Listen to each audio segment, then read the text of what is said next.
A team led by Prince Eric set out on a sea journey faces a violent storm that disrupts their trip. While sailing, Prince Eric always sings while hanging on the yacht ropes, descends, and discovers men trying to catch a shark, thinking it was a mermaid. He advises them to take a closer look and realize it's a shark, not a mermaid. Unexpectedly, the storm becomes more unstable, causing Eric's uncle to lose his telescope, fall into the water, and sink to the seafloor. Later, the Princess of the Oceans, who collects human artifacts and is fascinated by them, finds the telescope. When she uses them, she sees something unfamiliar, a new treasure trove. Intrigued, she decides to investigate with her friend, Flounder. Upon arrival, she finds a chamber filled with minerals and riches that have fallen from above the sea to the underworld. She worries about sharks as the area where the treasure house is known for its dangerous waters infested with sharks. She keeps asking her friend, Flounder, if sharks could easily invade the place. While exploring, she discovers a fork, which humans use for eating. She calls it a small trident. Additionally, she finds a mirror in the same room. To her dismay, she sees a shark's reflection heading toward them. A shark tries to attack them, but luckily she escapes and also saves her friend, Flounder. Worried about his daughter, her father, King Triton, sends Sebastian to find her. Eventually, Sebastian finds her accompanied by her small friend Flounder and Scuttle. They return to the king and explain where they've been, revealing that they were in shark-infested waters. The king's worries increased because he feels responsible for protecting his daughter and believes she is not obeying his rules. He doesn't want her to return to those waters, but she dismisses his concerns, claiming that he doesn't need to worry. To ensure her safety, the king orders Sebastian to be her guardian, keeping a close watch on her and reporting back to him. However, Ariel is always fascinated by human artifacts and wonders how they create such beautiful things that she has never seen in the ocean. She is tempted to venture to the surface after seeing bright explosions above, even though her friend Flounder advises against it. When she reaches the surface, she comes across men on a boat celebrating with fireworks, dancing, and drinking. They are enjoying themselves, unaware of the impending storm. The prince, named Eric, notices the approaching storm and warns his crew to prepare the ship for the strong winds and rough seas, so they don't get overtaken. Meanwhile, Ariel, who observes the humans' vulnerability to the sea, realizes the potential danger they face. She understands swimming, but humans are not accustomed to it, so she believes the storm could be catastrophic for them. Ariel then watches and observes the events unfolding. The storm hits the boats with great force, and Prince Eric swiftly grabs the wheel to navigate through the turbulent waters. However, they are unaware of a massive rock ahead that they are dangerously close to. Prince Eric tries to steer the boat away from the rock but fails, resulting in a collision that sets the boat on fire. Fortunately, everyone on the boat is safe, as Prince Eric took on the role of a leader and stayed behind to ensure their safety. In the process, he gets trapped and falls into the water, but is rescued by the little mermaid. They find themselves near the shore, where Ariel performs CPR on Eric, ultimately saving his life. Meanwhile, there is a subplot involving a bird and some team members who question whether the king should be informed about the incident, as he despises humans and would be infuriated if he found out. They decide to keep it a secret to avoid his wrath. At the beach, the king's men arrive and find Prince Eric lying a little unconscious. They then decide to carry him away to the palace. A sea witch, Ursula, notices Ariel's deep love for humans and sees an opportunity to use this against her and gain control over the king. The witch and the king have a long-standing enmity.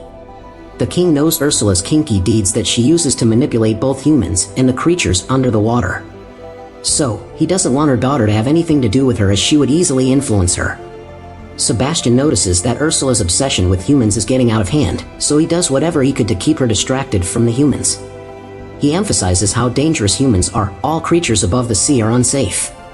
Even the sharks in the underwater world hide from humans, emphasizing that the surface world is not as secure. The creatures in the water, including sharks and fish, do their best to grab Ariel's attention. However, despite the efforts to discourage her, Ariel remains obsessed with humans and continues with her pursuit. Meanwhile, Eric is home on treatment, but he explains that a mysterious creature from the water saved his life. The parents, not believing the prince's story and assuming he was confused or had imagined it all due to his head injury. His mother even attempted to ground him. The queen, in particular, believes that the prince's infatuation with the sea creature is passing a phase. They urge the prince to stop dreaming and fantasizing about something that doesn't exist.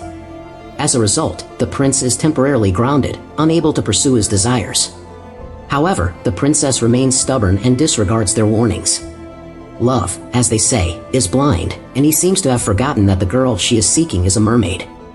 He ventures out in search of her but fails to find her. Sebastian feels guilty for his part in keeping the secret from the king about Ariel's excursion to the surface with humans. The king interrogates him until the truth is revealed. He becomes angrier upon learning that the princess went to the surface and attempted to save a human boy. The king senses something fishy and suspects that there is more to the story. Sebastian, revealing what he knows, explains that he tried his best to stop her from going to the surface. However, her stubbornness drove her to defy these precautions. The king's anger towards humans is rooted in the belief that they caused the death of his wife. He never forgets this, and any involvement with humans only fuels his fury. When King Triton asks her, she says that it was only one man she tried to save. She argues that not all humans are responsible for killing her mother. However, the king, feeling ignored and frustrated by her disregard for his warnings, decides to destroy all her human collections, believing it is for her good and to protect her from humans who may one day turn against them. In the king's mind, he believes his actions are justified as he thinks he is safeguarding her from the dangers posed by humans. Meanwhile, the witch, Ursula, continues to manipulate the situation, trying to steal Ariel's attention for her motives. As the princess meets the witch, who is her aunt and a sorcerer, she realizes that the witch knows about her fascination with humans and her desire to become one. The witch proposes a deal in which she can transform the princess into a human for 3 days. However, during those 3 days, the princess must receive a true love kiss from the prince. If she succeeds, she will become a human permanently, fulfilling her deepest wish. But if she fails, she will return to being a mermaid. Feeling like she has no other choice, the princess agrees to the witch's conditions. The conditions would be losing her voice, breathing underwater abilities, and all mermaid privileges. She goes to the surface, unable to speak, and encounters a fisherman who accidentally catches her in his net. Realizing she is not a fish, he takes her to the castle where the prince is searching for the girl who saved his life. Although the princess cannot speak, she expresses her gratitude through expressions, despite not being able to hear her voice. The prince, however, quickly loses interest in her as he realizes she cannot speak. Nevertheless, he offers her a place to stay, hoping that she might eventually find a way to communicate. Meanwhile, Sebastian, the crab, is frustrated with the princess giving up her voice, as he can no longer communicate with her. He believes she will be miserable without her voice for the rest of her life. Sebastian and other creatures of the sea accompany her to the surface, ensuring her safety during the 3 days she has to make the prince fall in love with her and kiss her.